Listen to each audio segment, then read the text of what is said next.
let's jump there and look at this position. White's rook is already on b3. White has the pair of bishops. Yeah, so Hikaru activated his bishop from e8 quickly to b5, and then a knight got to d3. And that's where the knight was traded for the light squared bishop. Magnus has the initiative. I'm really loving his position, but of course we know Hikaru is very resourceful here, looking for his chances. Well, I have to get used to this format of chess, I have to tell you, because at first glance it wouldn't come to my mind that this is a classical chess game, and actually it's not. It's a freestyle chess game, which means that the pieces are completely placed in a very unexpected place. The white knight from h1, though, got eliminated against the white square bishop. Well, at first I would say that white has a huge advantage, to be honest. I'm not sure it's true, but my intuition says that white has a huge advantage. I love the rook on b3, attacking on putting pressure on the b file. And the big question is here whether the bishop pair, is it so important as well in this kind of chess, you think, than in classical chess? Well, looking at that bishop on f1, it looks like such a monster. It does not need to be developed, yeah, because it's right in the game already. Yeah, look at this. Let me highlight, yeah, that this bishop on f1. First of all, it was eyeing towards the a6 square, so that was the reason why Hikaru played the move a7, a6 to stop this move bishop a6, which would have been in game on the spot, thanks to the pin along the b file against the black's king. But also, this bishop is ready to be developed to h3, and then watch out for g4, g5. Hitting the queen and the knight, a very critical situation already for Hikaru. Well, absolutely. It can be the c8 queen, can be very vulnerable, because it seems like it's kind of squeezed in between the black king and the rook on d8. Exactly, I like very much your idea, what you're saying, g5, bishop h3. And even the e1 bishop, to tell you the truth, I'm not sure there is a better spot for it for the moment. Of course, after c5, bishop g3 might show up with some unpleasant attacks, but c5 I actually like a lot what Hikaru just played. Yeah, I think also now it's maybe the right moment to ask, for example, Nicholas. Nicholas, we are worried for black. What is your input? How bad is black's position? Thank you, Peter, and first of all, also a warm welcome from me here in the stream together with two absolute chess legends. I'm very excited to be here with you.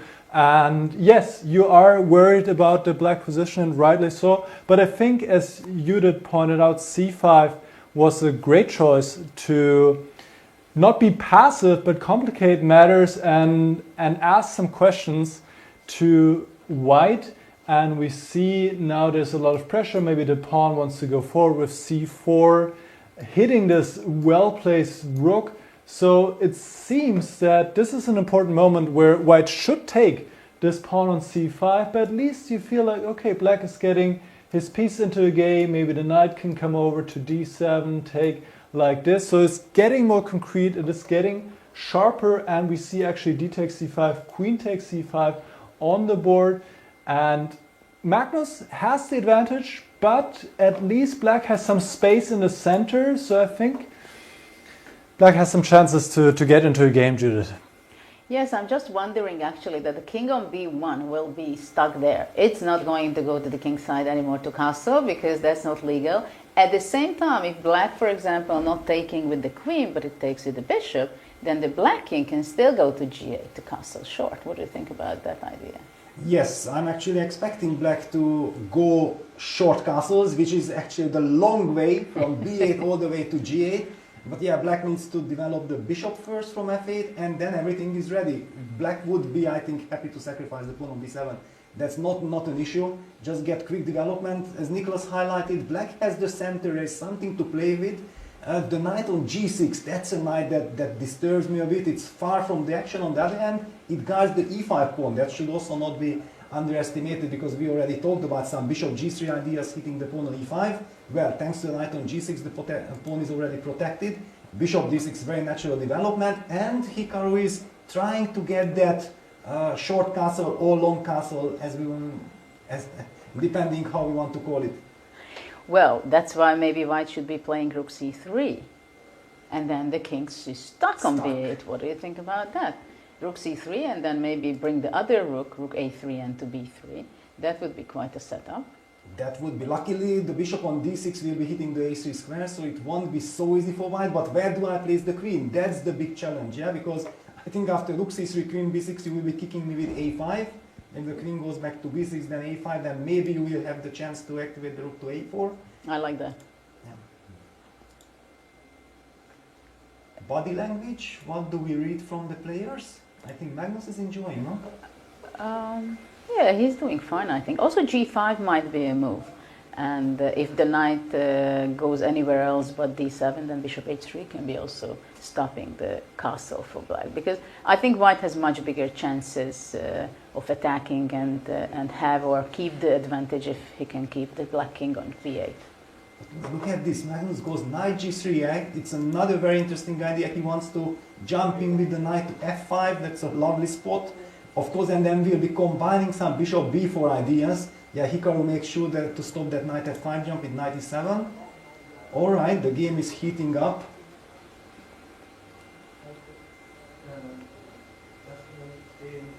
Nicholas, any big changes? What are your thoughts? No big changes so far, I would say. I mean, there were alternatives. The computer was not happy with this knight g3 move, like Judith pointed out, rook c3 to stop any castling ideas, also to push this queen away, or also very interesting, maybe to play a5, maybe, I don't know, potentially activating this rook along the a file. This is one of the big questions. What do you do with these rooks in the corner? The king is perfectly placed, at least for white, but what to do about this rook? So instead we see knight g3, knight e7, good reaction by Hikaru, improving this knight, as you said, which is not well placed on g6.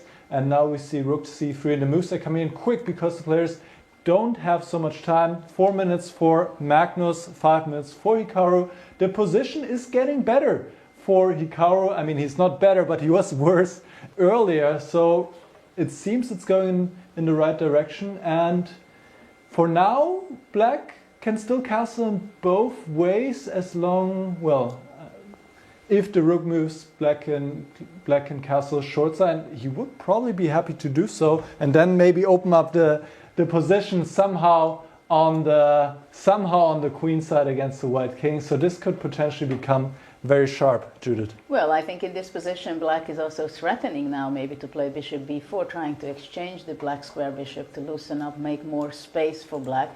And if there would be a possibility for black, then he can just easily across the ocean and go to g8, short castle with his king. So this is something that Magnus has to be looking after, I think, to somehow to be prophylactical. Yeah, but look at this now. He pushed the pawn to a5, so the idea of going bishop b4 is very much possible. He wants to sacrifice the exchange. He wants to, but how does he do it then? Rook a4, stylish? Yeah, well, I'm not sure I would do that. Bishop c3 and knight c6 defending the e5, and probably I would keep it whatever side you call castling. From a8 the rook jumps to c8, and then I think black would be just fine. Yes. Or maybe even great.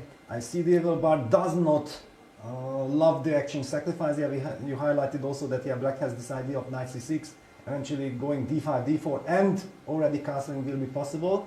So let's see what Magnus has in mind, because I feel like this is the best position that Hikaru had.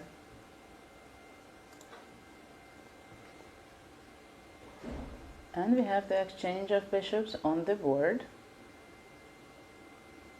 And there is a big decision to be made by black, to be honest. I think, should he keep his bishop? I think let's go to Nicholas first, because my board does not refresh. So take it away, Nicholas. Yeah, absolutely. So this is the current position here. Bishop e4 was played as expected to trade this bishop on e1 and also push this rook away from the c file.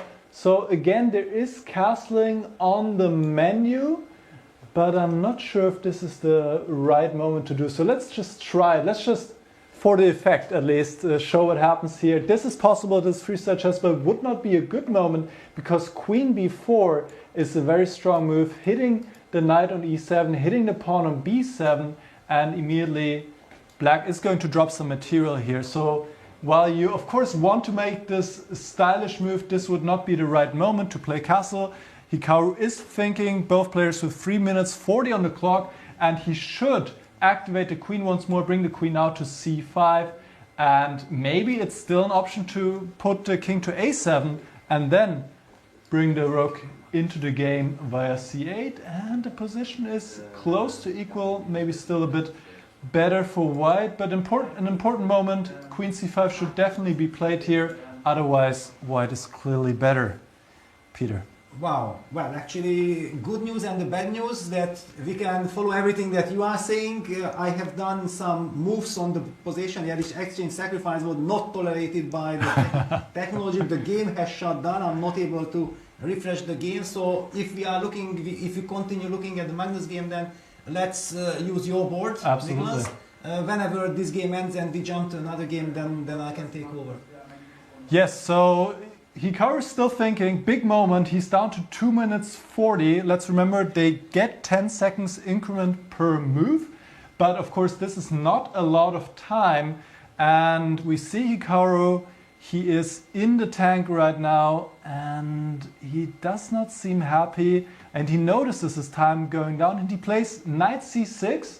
All right, bring the knight into the center, knight to c6.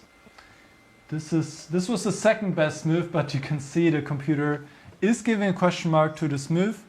And now white can, for example, bring the knight forward. Knight f5 looks very attractive. Activating the knight, going for the pawn on g7. And yeah, the question is always should black castle or not? And what has happened? G5? Was G5 played? Yes, g5, knight d7. Oh, but g5 was not a move the computer was happy to see. Now the position is equal because black can get the knights over to c5. Castle is, of course, still on the menu. Is Hikaru taking over, Judith? What do you think? I love his knight on the road going to c5 and pushing away the b3 rook. And also after that, actually, probably I would just keep the king on b8 and bring the rook to c8. Making that kind of castle. Of course, after bishop h3 and knight c5, it will be not possible either to play rook at c8 because it would be a sacrifice, but also black cannot castle on the other side. Still, and actually I'm not even sure that after bishop h3, knight c5 is the best. Maybe black can just bring his queen back to c5 where it was before. It stands excellently. I can't even name a better spot in this position for black where to place his queen. And also somehow the knight on g3 is not giving much for white. Black doesn't even have to play g6 to stop white, I think, going knight f5. Bishop on h3 is also something that it's not doing too much of a work, too much power over there. But I would like to, first of all, we are back, everything is working, very nice. The bishop on h3 actually hits that knight on d7, and I was thinking like, I would love to castle, yeah, but then the knight is hanging on d7, yeah, it's so confusing, yeah, then if black castles, the rook from d8 moves, yeah, so black would move the king to g8, and that rook from d8 would go to f8, and it would lead to a loss of a piece by simply bishop takes d7, and if we move that knight away from d7, then we are unable to castle, so it makes some sense what Magnus is doing. Yeah, we have two more moves, queen c5 and knight h5 were played. Do you have those as well? Yes, perfect. And Hikaru going down to under 1 minute now against 3 minutes 40 against Carlsen. This could be really the deciding factor here, Judith. Well, yeah, giving this opportunity actually for white, for Magnus to play knight h5, maybe it was unexpected for Hikaru, but queen f8 seems to be unexpected defense, making still place and space for the knight on c5, and the a7 queen would stuck there, so actually probably on f8 it stands better because it can still come back to e7, d6. And the king can go to a7. I just realized, yeah, that king can go to a7, knight c5, and we get harmony like this. I love the way how Hikaru is reacting, and he was taking his time. He understood that it was a very unpleasant kind of situation, and he is managing, and we know exactly he's so fast. He doesn't need to worry about the time. If he gets a normal position, then everything is fine. I have already the feeling that white should be taking and capturing on d7 the knight. I just simply think I don't want to see the knight on c5, and also I would love to bring the a1 rook to a4, and until that knight on d7 I'm not able to do that because of knight c5. So what do you think about capturing on d7, bringing rook a3 or even rook a3, rook b6, rook doubling on the b5. Yes, that actually makes sense because yeah, if the knight jumps to c5, suddenly we're talking about this lovely bishop on h3, but this bishop on h3 can be simply useless. The knight on h5 is also very far away from the game. If all the action will be concentrated on the queen side, where actually the king side right now, but with chess terms we relate that to queen side. I really like the idea that then, after eliminating that knight, we can try to set up, like you said, this rook a3, rook b6, and eventually rook b3 idea, but Magnus has different ideas. He goes f4. Breaking the center.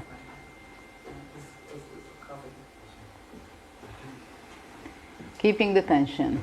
Magnus style. So let's see what Hikaru is up to. He has only half a minute. Clearly behind in time versus Magnus, but that's quite normal generally for Magnus's games, that his opponents are behind in time. So let's see what Magnus is up to. Of course, rook on b6. This was an interesting moment actually, because black could have repeated moves here, bringing the knight back to d7, hitting the rook again when white has to retreat. But Hikaru is showing his intentions, not even trying to repeat moves here, being down on time. He is comfortable, he just goes king a7, and he seems to be quite happy with his position, even though he's low on time. So the game continues. The game continues, and Carlsen takes on e5. And knight takes e5. Whew, this might become very sharp. I mean, this could really explode, I feel like, with the players being so low on time, Peter. Yes, because knight c4 is hanging in the air, but at the same time, white can simply ignore the threat of hitting the rook and follow it up with queen b4. Yeah, queen b4 is already played. Black is in kind of a mating net sometimes.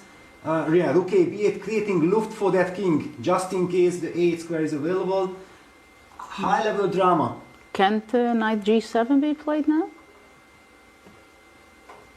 Yes, on the board. Magnus takes it.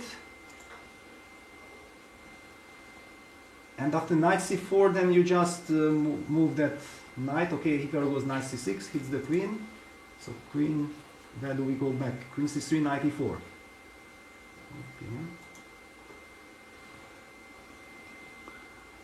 Well, maybe white will have to capture on c6 and queen d4. Exchange sack, yeah, but then king a8, that's what we talked about also, this lovely a8 square, yeah, it's very nice. Queen a3, keeping an eye on the c5, knight d4 blitzed out, and all of a sudden Hikaru had his 46 seconds, he's gaining those extra 10 seconds. And Magnus is going down in time.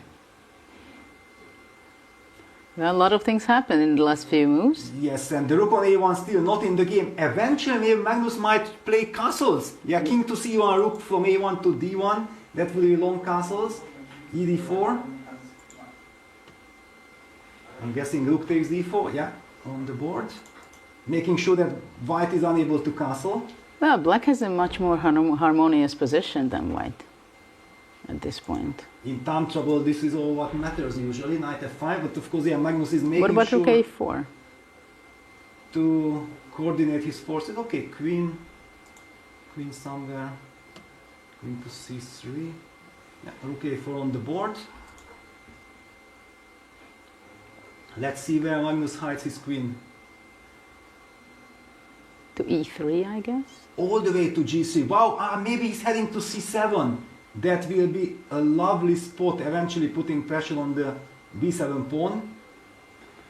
And it's kind of good news to trade the rooks. Yeah, because the rook on a1 was completely out of the game. But maybe Hikaru wants to take on a5 here and undermine the rook on b6. Wow. No, he doesn't. Takes queen d8. Wow, the engine hates it. Now knight d6, so queen e3. So queen g1 is winning here for Magnus. Queen g1, the only winning move, protecting the first rank and setting up some threats along the diagonal.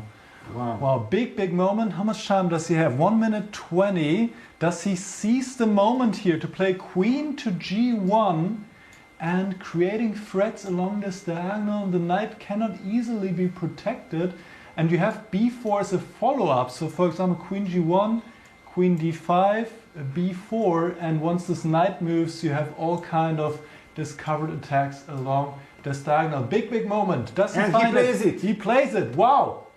On the board. Queen d5 immediately, and now b4, and it's game over. Wow. Well, at least according to a computer, with little time on the clock, anything can happen. But I think Magnus is ready to play it, and this could be a very important first win for Carlsen. Judith. Well, it's not only game one, which is already very important to score the first win in the first round, but it's against world number 2, against Nakamura. That's a special match.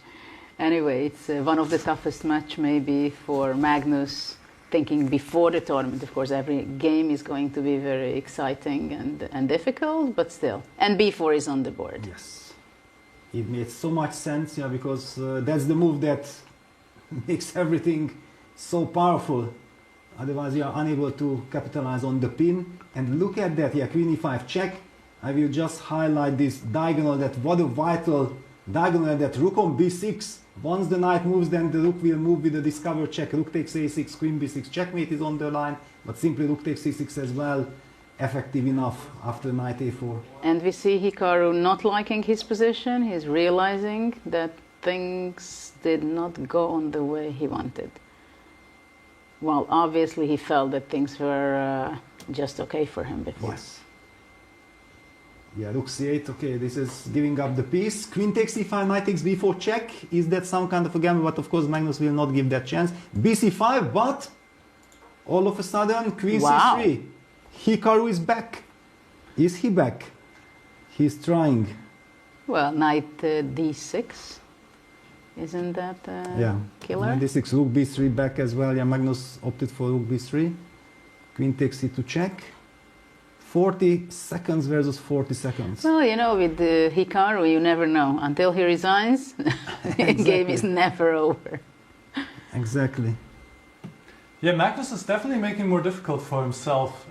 And after king a3, the position is back to equal. Or black is actually better after rook e8. Can you believe it? He goes knight takes a5. And now c6 check, only move for white. Carlsen has lost control completely here. And he's behind in time for the first time. Wow. Ooh. Wow. Anything can happen now. Anything can happen now. Wow. They're both blitzing their moves out. Queen d1 now only move for black for an equal position. Also not easy. I was thinking like queen b1 or queen d1. How do you figure it out? It's impossible. Yeah, queen b1 is also very tempting. I don't see what's the difference. And it's on the board and it's wrong. Is some queen takes c7, but I don't see queen. Just a simple knight d4. Oh, excuse me, yeah? Pardon me. And Magnus is about to move the knight, and he plays it. He has such a good feel for where the pieces should belong, and getting the knight back into the defense is the way to do it here. Wow. What a fascinating battle. Yeah, it's hard to believe that queen a1 is not such a great threat. So I guess the difference was that you don't want to allow that knight back into a game via d4. Exactly. Well, of course, it's very difficult to see, even in a long game, but not to talk about having 30 seconds on the clock. You don't see the difference. And now it's, the c6 pawn is protected. That's very important. b6 kind of a sad move. Yeah, it protects the knight on a5 just in case. Yeah, so Hikaru is setting up ideas of giving tracks with queen a1.